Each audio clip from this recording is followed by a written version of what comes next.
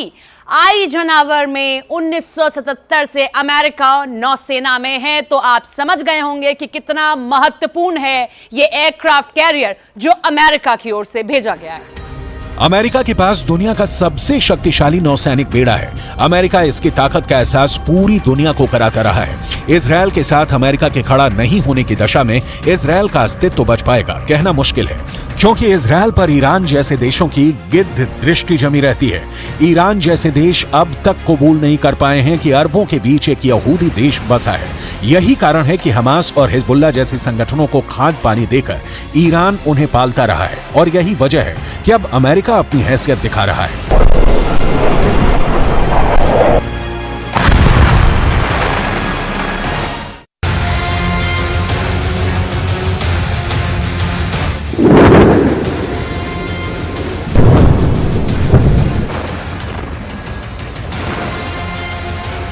Aircraft carrier Eisenhower के पहले America ने जेराल्ड फोर्ड को भूमध्य सागर में उतारा। इसके बारे में हम आपको बताते हैं। परमाणु ऊर्जा से चलने वाला जेराल्ड फोर्ड 76 मीटर ऊंचा है। इस तरह इसकी ऊंचाई दिल्ली के कुतुब मीनार की 73 मीटर से ऊंचाई से भी ज्यादा है। अब आप अंदाजा लगाइए कितना ऊंचा ये रहा है। इसकी क्षमता 1 लाख टन से भी ज्यादा बताई जाती है। इस पर एक साथ 70 फाइटर जेट ले जाने में ये सक्षम है। इसकी रफ्तार है 56 किलोमीटर प्रति घंटा। इसे चलाने के लिए 4500 नौसैनिक तैनात कर दिए गए हैं। एयरक्राफ्ट कैरियर आइजनहावर और जेराल्ड फोर्ड दोनों वॉरशिप परमाणु शक्ति से संचालित हैं और क्षेत्र में किसी भी प्रमुख शक्ति से मुकाबला करने के लिए भूमि पर हमला करने वाली मिसाइलों और F-18 लड़ाकू विमानों में सैन्य शक्ति रखते हैं। अमेरिका के रक्षा मंत्री लॉयड ऑस्टिन ने कहा है कि स्ट्राइक ग्रुप को आदेश दिया है कि वो भूमध्य सागर में उत्तर में अपनी पोजीशन ले ताकि इस युद्ध को बढ़ने से रोका जा सके।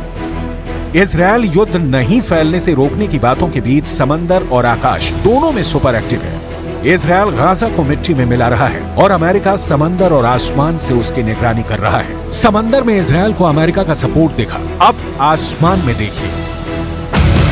यूएस एयरफोर्स सेंट्रल ने मध्य पूर्व क्षेत्र में F-15E लड़ाकू जेट और A-10 ग्राउंड अटैक जेट की तैनाती की घोषणा की है। यूएस सेंट्रल कमांड के एक सोशल मीडिया पोस्ट में कहा गया है कि A-10 इस क्षेत्र में पहले से मौजूद विमान के एक अन्य स्क्वाड्रन में शामिल होगा।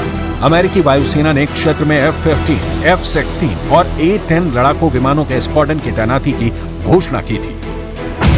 अमेरिकी बल की स्थिति में वृद्धि इजरायल की सुरक्षा के लिए संयुक्त राज्य अमेरिका की दृढ़ प्रतिबद्धता और इस युद्ध को बढ़ाने की कोशिश करने वाले किसी भी राज्य या गैर राज्य को रोकने के हमारे संकल्प का संकेत है। इजरायल कहां जाकर रुकेगा और अमेरिका ईरान या हिजबुल्लाह को कब तक रोक पाने में कामयाब होगा, इस पर फिलहाल मंथन ही किया जा सकता है, क्योंकि कम से कम अभी तो कोई पक्ष रोकने वाला नहीं दिख रहा है। ईरान और अमेरिका के हित इजराइल और फिलिस्तीन के मुद्दे पर आकर अटक गया है। अमेरिका के प्रतिबंध से बौखलाया ईरान चाहता है कि वो अमेरिका को अपनी ताकत का एहसास कराए, जिसके पास परमाणु बम भी है और बेहतरीन ड्रोन भी।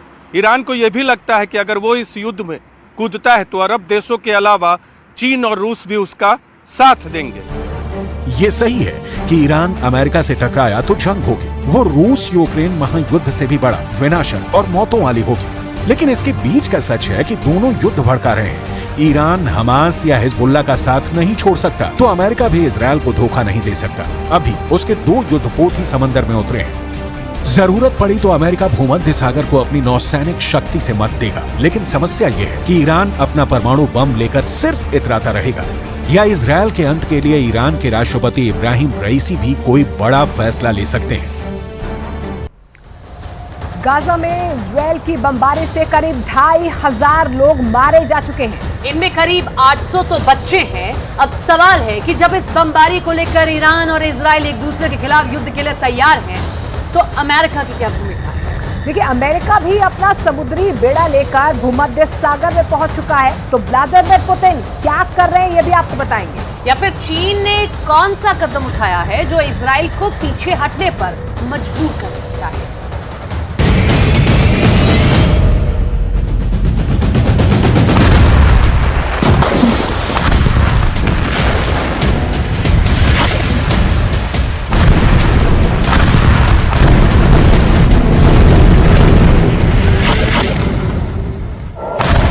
गाजा का जमीनी महायुद्ध छेड़ने वाला है।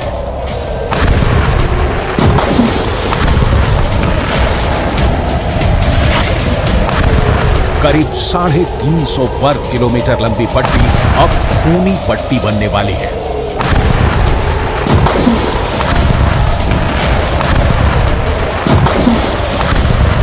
और इसीलिए इजरायल के प्रधानमंत्री बुलेट प्रूफ कवच पहनकर खुद आर्मी के कैंप में पहुंच गए। नेतन्याहू इजरायल के सैनिकों से मिले, कमांडर से मिले और उनसे कहा कि युद्ध की तैयारी पूरी कर लो, महासमर का वक्त आ गया है। अब अगले चरण में गाजा पट्टी के अंदर घुसकर हमास को चुन चुन कर मारने की बारी आ गई है।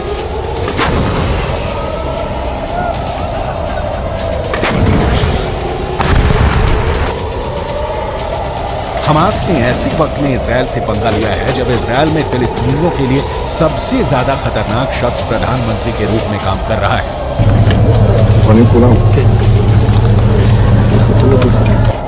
और यही इस वक्त नजर भी आ रहा है। फिलिस्तीन और अरब देशों के अखबार गाजा पट्टी की जो खबरें छाप रहे हैं उसके मुताबिक अब तक गाजा पट्टी के अंदर करीब 2500 से ज्यादा लोग मर चुके हैं।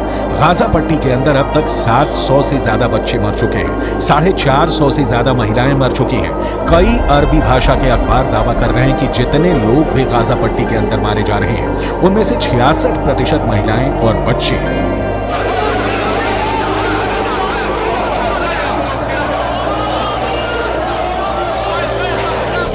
गाजा पट्टी के हालात इस वक्त ये हैं कि गाजा पट्टी के अंदर 35,000 फिलिस्तीनी सिर्फ एक अस्पताल अल शफा में शरण दिए हुए हैं और उन्हें उम्मीद है कि इजराइल यहां पर एयर बॉम्बिंग नहीं करेगा क्योंकि ये एक अस्पताल है। लेकिन अगर यहां भी हमास ने अपना अड्डा बना लिया तो फिर क्या होगा, ये इजराइल ही तय करेगा। फिलहाल यूक्रेन को बमबारी करके और मिसाइलों पर मिसाइलें बरसाकर लहूलुहान करने वाले पुतिन गाजा पट्टी के दर्द से तड़प रहे हैं। 7 अक्टूबर को जब इजराइल पर हमास ने आतंकवादी हमला किया था, करीब 48 घंटे तक पुतिन चुप्पी साधे रहे। उनका कोई बयान सामने नहीं आया। लेकिन हमले के 2 दिन बाद पुतिन ने बेहद रणनीतिक हमला करते हुए अमेरिका पर यह निशाना साधा कि अमेरिका की मिडिल ईस्ट पॉलिसी फेल हो गई है। К сожалению, мы видим резкое обострение ситуации на Ближнем Востоке. Я думаю, что многие согласятся со мной в том, что это яркий пример провала на политике Соединенных Штатов на Ближнем Востоке, которые пытались монополизировать урегулирование, но, к сожалению, не были озабочены поиском компромиссов, приемлемых для обеих сторон, а наоборот, выдвигая свои собственные представления о том, как это должно быть сделано, оказывали давление на обе стороны, именно на обе, то на одну, то на другую. इजराइल और हमास के इस युद्ध में एक बड़ा सीक्रेट किरदार रूस का भी है। इजराइल और हमास के इस युद्ध से रूस को फायदा ही हुआ है। एक तरफ सऊदी अरब और इजराइल के बीच समझौता खटाई में पड़ गया है, तो दूसरी तरफ अरब के इस्लामिक देशों में अमेरिका के खिलाफ नफरत भड़क उठी है। लेबनान में हजारों लोग सड़कों पर उतरकर इजराइल के खिलाफ नारे लगा रहे हैं। जॉर्डन में 70,000 लोग अमान में उस वक्त सड़कों पर उतर आए जब अमेरिका के विदेश मंत्री एंटनी ब्लिंकन जॉर्डन में ही मौजूद थे। इसी तरह तुर्की में भी जमकर विरोध प्रदर्शन हुए हैं। इजिप्ट में भी ये आग सुलगी हुई है और इसीलिए अमेरिका के विदेश मंत्री को मेहनत करनी पड़ रही है। मिडिल ईस्ट में भागा दौड़ी करनी पड़ रही है। जॉर्डन, कतर, सऊदी अरब और संयुक्त अरब अमीरात के दौरे पर अमेरिका के विदेश मंत्री एंटनी ब्लिंकन जा चुके हैं और अब एक कदम आगे बढ़ाते हुए बेहद कूटनीतिक तरीके से पुतिन ने इजराइल पर निशाना साधते हुए कहा है कि इजराइल पर हमला हुआ है। हमला जरूर गलत है, लेकिन गाजा पट्टी पर अंधाधुंध बमबारी भी गलत है। इस वक्त सबकी नजर इजराइल की आर्मी से ज्यादा उसकी एयरफोर्स पर टिकी है। इजराइल ने पिछले कुछ वर्षों में ऐसे फाइटर जेट अपनी वायु सेना में शामिल किए हैं जिसकी टक्कर का कोई जहाज पूरे पश्चिम एशिया में नहीं है। कहा जा रहा है कि इसी वजह से इजराइल ने अब ऑपरेशन फोकस 2 की तैयारी कर ली है।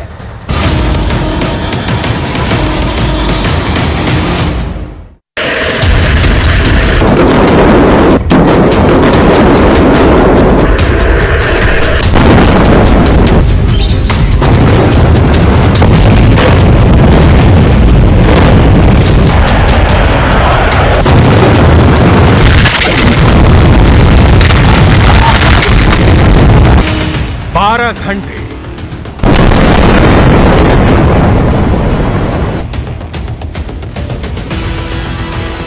18 घंटे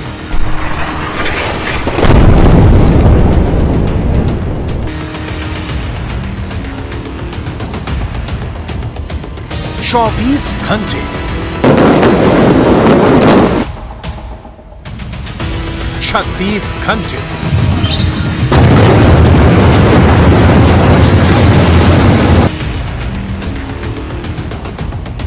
48 घंटे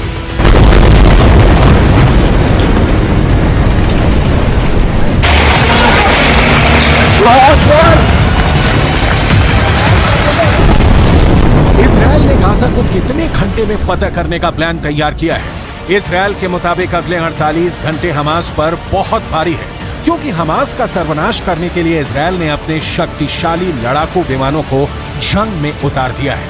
गाजा की तबाही की जो तस्वीरें सामने आ रही हैं, उससे ये बात शीशे की तरह साफ हो गई है कि इजरायल के लड़ाकू विमानों ने गाजा का सर्वनाश शुरू कर दिया है।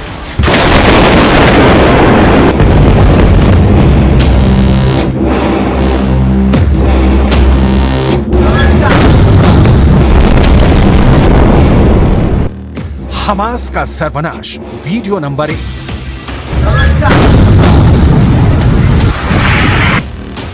हमास का सर्वनाश, वीडियो नंबर 2।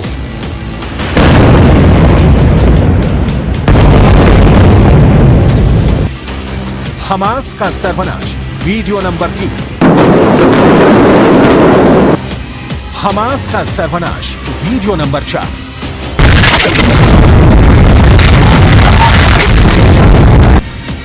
हमास का सर्वनाश, वीडियो नंबर 5।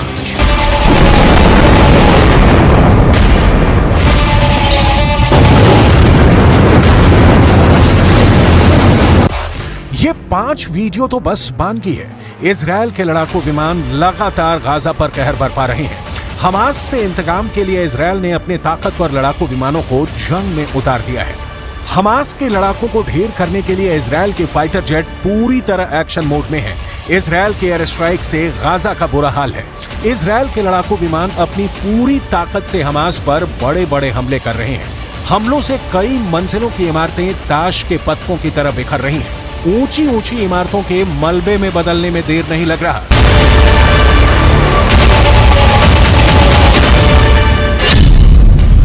इजरायल एयरफोर्स के मुताबिक पिछले 20 घंटों में 2400 से अधिक हमास के ठिकानों पर एयर स्ट्राइक की गई है। इस एयर स्ट्राइक में इजरायल की तरफ से 2000 टन बम गिराए गए हैं।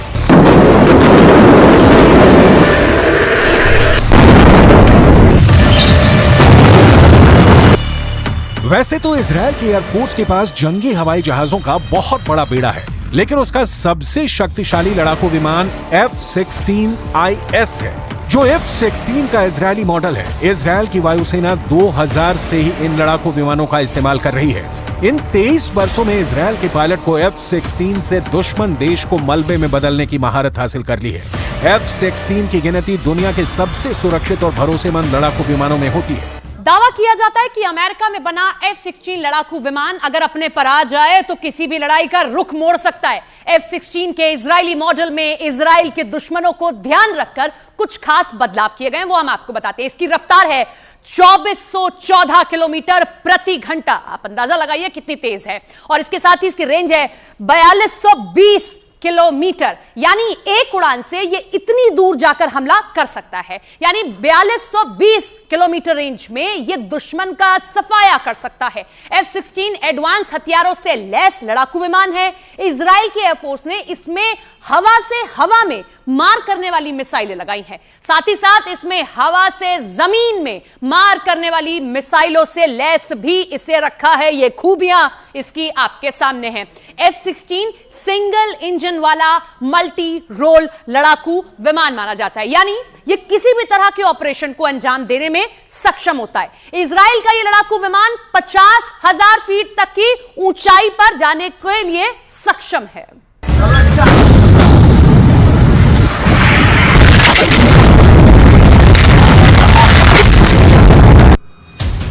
F-16 सिंगल इंजन वाला मल्टी रोल लड़ाकू विमान है, यानी ये किसी भी तरह के ऑपरेशन में काम कर सकता है। दिन हो या फिर रात, गर्मी हो या फिर बरसात, अमेरिका से इजरायल को मिला ये खास लड़ाकू विमान किसी भी मौसम में बम और मिसाइलों से हमला कर सकता है। इजरायल 600 से अधिक लड़ाकू विमानों से हमले कर रहा है। साथ ही साथ 300 रॉकेट लॉन्चरों से गाजा पर बारूद की बरसात हो रही है। जंग के लिहाज से F-16 फाइटर जेट को एक विश्वसनीय और ताकतवर विमान माना जाता है। यही वजह है कि गाजा के खिलाफ हवाई हमले में इजरायल की एयरफोर्स का पलड़ा बहुत भारी है। F-16 फाइटर जेट की लंबाई 49 फीट 5 इंच और चौड़ाई 32 फीट 8 इंच है। ये एडवांस रेडार सिस्टम से लैस है। इस लड़ाकू विमान का वजन 9.2 टन है और ये एक बार में 21.7 टन वजन लेकर उड़ सकता है।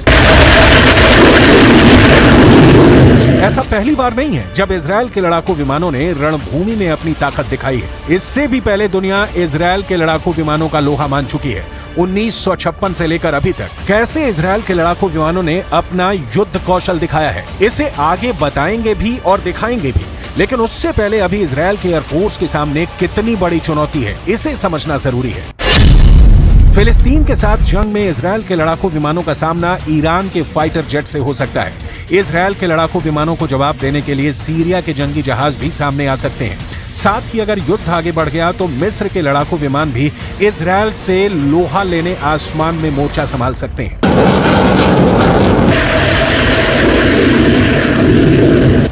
कहते हैं लड़ाकू विमान किसी भी युद्ध का रुख बदल देते हैं। अगर फाइटर जेट बारूद बरसाना शुरू कर दे तो दुश्मन देश के लिए सबसे बड़े सिरदर्द साबित होते हैं। युद्ध की भाषा में कहा भी जाता है कि चाहे जंग का तरीका कितना भी क्यों न बदल जाए, युद्ध में बढ़त लेने के लिए लड़ाकू विमान सबसे कारगर साबित होते हैं। इजरायल के पास कुल 601 लड़ाकू विमान है, जिसमें सबसे अधिक 175 F-16 फाइटिंग फाल्कन लड़ाकू विमान है। इसके अलावा 84 F-15 ईगल विमान है, 25 F-15 स्ट्राइक ईगल लड़ाकू विमान है। इसके साथ ही इजरायल के एयरफोर्स के पास F-35 लाइटनिंग लड़ाकू विमानों की तादाद 39 है। इसके अलावा 75 नए F-35 लाइटनिंग विमानों का इजरायल ने ऑर्डर दे रखा है।